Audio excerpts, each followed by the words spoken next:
Soccer fans were once alone at the top when it came to how they got during the game. I have read so many stories of soccer players getting called the most vile things known to man simply because they play for the other team. And when the team isn't the problem, their skin color is. And they verbally express that proudly. Football fans are still alone at the top for how stupid we are. Yes, we will get mad at the opposing team's players who just scored and tell them to fuck off and maybe even throw a drink at them. But we would never, at least for me, become racist over a game. Football is literally a sport where racism doesn't mix because we're not that fucking stupid. Soccer fans will call the opposing player the N-word, all while having a player who was literally born in Africa on their team. Football fans will do that from the safety of their own home because they're intimidated by black people. And I mean, who wouldn't be? If he was a slave, he would have ate the slave owner. But the reason I'm talking about horrible fans is because during the Dolphins-Patriots game this past Sunday, two fans got into a fight and one of them unfortunately died. Now, this isn't me misreading something or anything like that. Apparently, two fans got into it and one of them punched the other, and the guy who got punched never regained consciousness. Now, of course, there are always fights at sports games or even after because of their results, but us Americans always seem to take our anger out on another person rather than remembering the phrase, words will never hurt you. Come on.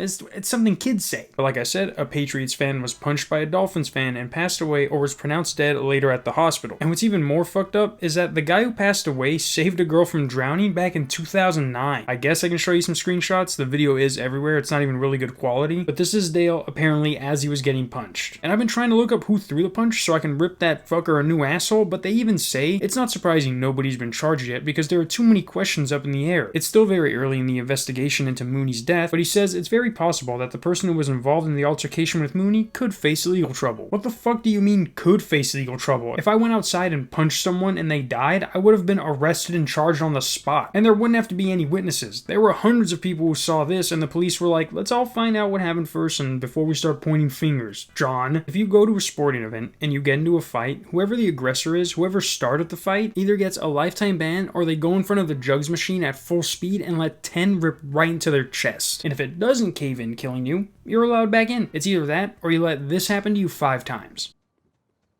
That is, unless you kill someone. Then there should be no question as to what happens to you. There are people who have done way less, who have gotten in way more trouble. Good thing the Patriots owner is really good about doing right by his fans that are in need. As for that filthy Dolphins fan, how does it feel losing your freedom over some nosebleed seats? Your shitty one-bedroom apartment is breathing a sigh of relief it doesn't have to inhale fentanyl smoke anymore.